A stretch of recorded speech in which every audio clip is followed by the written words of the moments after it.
नमस्कार। आज देश की तमाम फटाफट खबरों में आपका स्वागत है। दिल्ली के लोगों के लिए मुफ्त कोरोना वैक्सीन की व्यवस्था की गई है।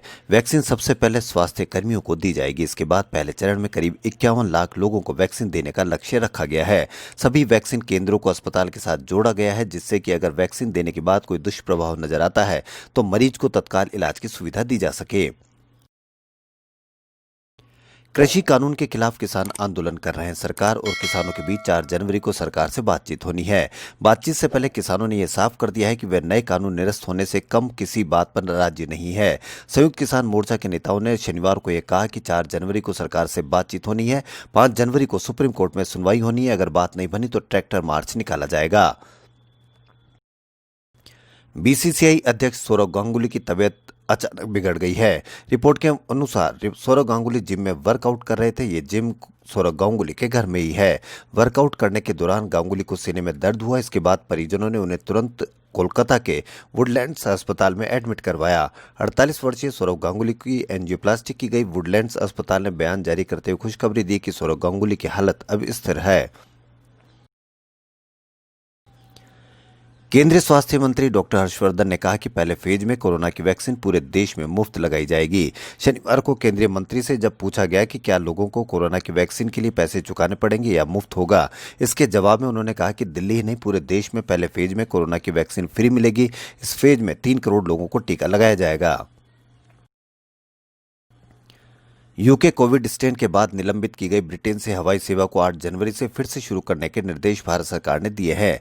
इसके लिए केंद्रीय स्वास्थ्य मंत्रालय ने स्टैंडर्ड ऑपरेटिंग प्रोसीजर जारी की है। 8 जनवरी से लेकर 30 जनवरी के बीच इंटरनेशनल एयरपोर्ट पर यह स्टैंडर्ड ऑपरेटिंग प्रोसीजर लागू होगा। इसके तहत नागरिक उड्डयन महानिदेशालय इस बात को सख्ती से मॉनिटर करेगा कि कोई भी यात्री किसी तीसरे देश से यूके और फिर इंडिया के लिए यात्रा न करे।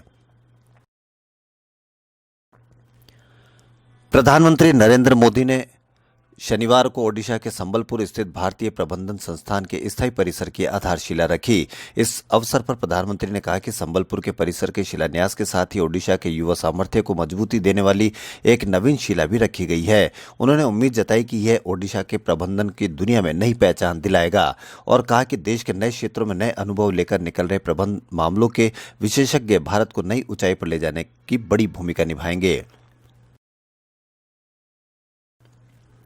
देश भर में कोरोना वायरस वैक्सीन पेश करने के उद्देश्य से आज से सभी राज्य और केंद्र शासित प्रदेशों में टीकाकरण का ड्राई रन किया जा रहा है। ड्राई रन के लिए केंद्र और राज्य सरकारों ने व्यापक पैमाने पर तैयारियां की है। केंद्रीय स्वास्थ्य मंत्रालय ने कहा कि कोविड-19 टीकाकरण के पूर्वाभ्यास का उद्देश्य वास्तविक माहौल में कोविन एप्लीकेशन के इस्तेमाल की परिचालन व्यवहारिकता को आकलन करना है। पूर्व केंद्रीय मंत्री और कांग्रेस के वरिष्ठ नेता बूटा सिंह का शनिवार को निधन हो गया।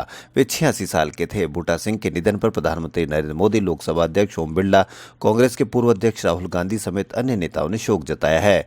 बूटा सिंह को पिछले साल ब्रेन हेमरेज के बाद अखिल भारतीय आयुर्वेद संस्थान में भर्ती करवाया गया था। वे गत वर्ष अक्टूबर महीने से कोमा में थे। भारत में कोरोना वायरस के नए मामलों में कमी देखी जा रही है। एक बार फिर पिछले 24 घंटों में 20,000 से कम कोविड मामले दर्ज किए गए हैं। केंद्रीय स्वास्थ्य मंत्रालय की ओर से शनिवार सुबह जारी आंकड़ों के मुताबिक भारत में पिछले 24 घंटों में कोरोना वायरस के 19,089 नए मामले दर्ज किए गए हैं। इसी के साथ देश में कोरोना संक्रमण से कुल मामले 1 करोड़ के पार पहुंच गए। दूसरी ओर बीते 24 घंटों में 224 लोगों की मौत हुई है। राष्ट्रीय राजधानी दिल्ली समेत एनसीआर के कई इलाकों में आज सुबह हल्की बारिश हुई। इससे ठंड और बढ़ गई है। भारतीय मौसम विभाग के मुताबिक पश्चिमी विक्षोभ की वजह से ये बारिश हुई। दिल्ली के पालम में आज सुबह 0.4 मिलीमीटर बारिश रिकॉर्ड की गई।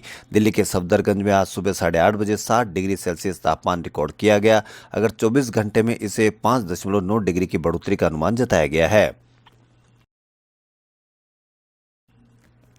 केंद्र देश में सक्रिय विभिन्न आपराधिक गिरोह और अपराधियों का डेटाबेस और उनके अपराध के तौर तरीकों पर आधारित एक डेटाबेस तैयार कर रहा है। इससे अपराधों की गुत्थी जल्द सुलझाने और अपराध रोकने में मदद मिलेगी। यह database artificial intelligence and natural language processing यानी एनएलपी कहलाएगा। इस डेटाबेस की मदद से जांच एजेंसी अपराधियों के नए तौर तरीकों को भी समझ सकेगी।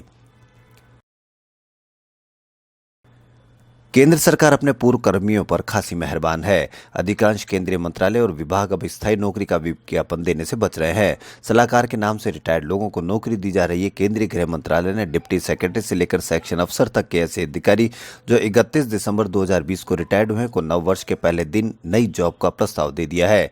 इन्हें गृह मंत्रालय में सलाहकार नियुक्त किया जाएगा। देश में कोरोना से ठीक होने वाले मरीजों का आंकड़ा लगातार बढ़ता जा रहा है। अब कुल 21 राज्य और केंद्र शासित प्रदेश ऐसे हैं जहां रिकवरी रेट राष्ट्रीय रेट से भी ज्यादा है।